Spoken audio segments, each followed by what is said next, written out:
বিভিন্ন শাক-পাচলিৰ খেতিৰে এতিয়া ভৰি পৰিছে কলিয়াবৰ জখলাবন্ধা কেৰিবাকৰি এখন কৃষিভূমি আৰু এই মুহূৰ্তত মই উপস্থিত আছোঁ কলিয়াবৰ আদৰ্শ কৃষক মথুৰা চাহুৰ কৃষিভূমিত আৰু দেখুৱাম এনেদৰে বিভিন্ন শাক-পাচলিৰে ভৰি পৰিছে। এয়া দেখুৱাইছোঁ বেঙেনা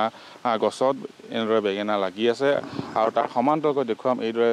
জলকীয়া খেতি কৰিছে আৰু এয়া হৈছে কলিয়াবৰৰ কেৰিবাকৰি ৯ আঁচনি ভূমিহীন কৃষি সমবায়, য'ত ইয়াত ৭৫ বিঘা মাটিত এই স্থানীয় প্ৰায় ৩০জন কৃষকে সমবায় ভিত্তিত তেওঁলোকে একগোট হৈ ইয়াত কৃষি কাৰ্য কৰি আছে আৰু বিভিন্নজন কৃষকে বিভিন্ন ধৰণৰ কৃষি কাৰ্যৰ লগত জড়িত হৈ আছে। ইয়াত বেঙেনা, জলকীয়া, বিলাহী, মটৰ মাহ, সৰিয়হ, আলু আদিকে বিভিন্ন শাক-পাচলি খেতি কৰি তেওঁলোকে স্থানীয় বজাৰ দখল কৰি আহিছে আৰু আমি দেখুৱাইছোঁ এনেদৰে এক সেউজীয়া পৰিৱেশ, চৌদিশে মাথো সেউজীয়া পৰিৱেশ আৰু এনেদৰে বিভিন্ন শাক-পাচলিৰে ভৰি পৰিছে এই কৃষিভূমি আৰু ইয়াত স্থানীয় জখলাবন্ধা কেৰিবাকৰি ৩০জনকৈ কৃষকে একলগ হৈ প্ৰায় ৭৫ বিঘা মাটিত এনেদৰে কৃষি কাৰ্য কৰিছে আৰু ইয়াত যিহেতু স্থানীয় কৃষক আদৰ্শ কৃষক মথুৰা চাহু আছে, আমি আচলতে তেওঁৰ পৰাই জানিম যে ইয়াত কিমান বিঘা মাটিত কি খেতি কৰা হৈছে। মোৰ নাম মথুৰা চাহু আছে। ৯ আঁচনি ভূমিহীন কৃষি সমবায় সমিতিৰ কেৰিবাকৰিত আমি বহু বছৰ ধৰি মানে খেতিবিলাক কৰি আহি আছোঁ আৰু এতিয়া বৰ্তমানত আপোনাৰ ইয়াত আমি বিলাহী, বেঙেনা, জলকীয়া, আলু আৰু সৰিয়হ, মটৰ মাহ, কবি এইবিলাক বিভিন্ন ধৰণৰ শাক-পাচলি খেতি আছে, কিন্তু যথেষ্ট পৰিমাণত মানে আলু আপোনাৰ ৮ বিঘা মাটিত আছে আৰু সৰিয়হ কমচে কম নহ'লেও ৫০ বিঘা মাটিত সৰিয়হ খেতি হৈ আছে। খেতিৰ জৰিয়তে আপোনাৰ কেনেদৰে লাভান্বিত হৈছে, কেনেকুৱা উপাৰ্জন হৈছে? এই বছৰ মানে যিটো আমাৰ মানে মই ভাবোঁ যে যিবিলাক কৃষকে এবাৰ যেনেকৈ খেতি কৰিছে, চব্জি খেতি যিসকলে কৰিলে তেখেতসকলে খুব মূল্যটো মানে ভালকৈ পোৱা নাই, কাৰণ মাৰ্কেটটো ইমান বেছি হৈ গ'ল যে মানে বস্তুবিলাকৰ দাম নাইকিয়া হৈ গৈছে। দাম বাঢ়ে আকৌ দাম কমি যায়। হঠাৎ মানে কেতিয়াবা দাম বাঢ়ে আৰু আকৌ কমি যায়। এতিয়া ধৰি লওক যেনেকৈ বিলাহী হৈ গ'ল এতিয়া ৫ টকা ৬ টকা কেজি,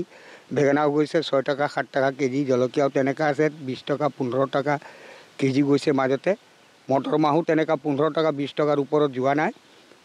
আৰু আলুটো ধৰি লওক ২০ টকা কেজিকৈ চলি আছে এতিয়া বৰ্তমান সময়ত। সৰিয়হৰ মাৰ্কেটটোতো কোনো ধৰণৰ এতিয়া ক'ব পৰা নাযায়, যিহেতু সৰিয়হৰ মাৰ্কেটটো সৰিয়হ উঠাই লোৱাৰ পিছতহে মানে তাৰ এটা বুজ ল'ব পৰা যাব। বছৰ ধৰি আপোনালোকে এই কৃষিভূমিত খেতি কৰি আছে, কৃষি বিভাগৰ তৰফৰ পৰা কেনেকুৱা ধৰণৰ সহযোগিতা? আমি কৃষি বিভাগৰ পৰা সকলো ধৰণৰ সুবিধাবিলাক পাই থাকোঁ আৰু তেওঁলোকে মানে ইয়াত মাজে সময়ে আহি থাকে, আমাক গাইডলাইনবিলাকো দিয়ে আৰু লগতে আমি CDP ফাণ্ডৰ আমাৰ বিধায়ক মহোদয়, কলিয়াবৰৰ যিজন বিধায়ক মহোদয় আছে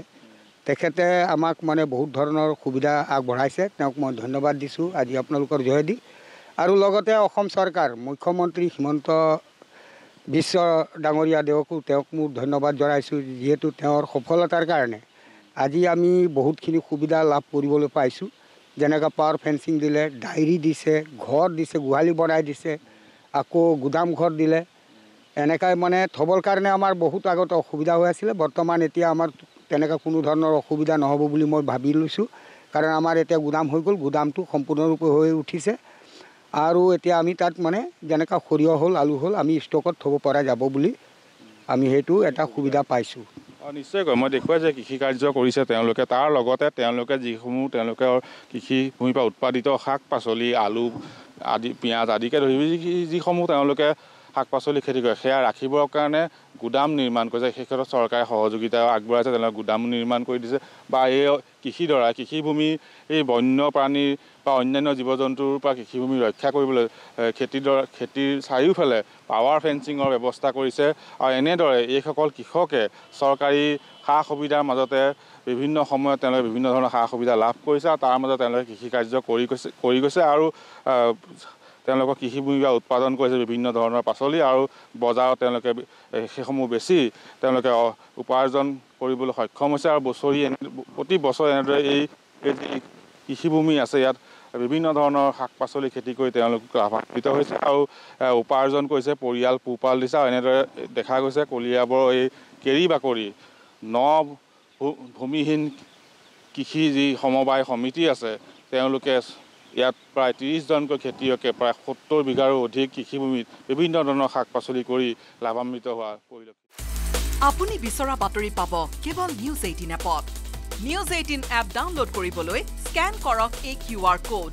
গুগল প্লে ষ্টৰতো পাব এই নিউজ 18 এপ।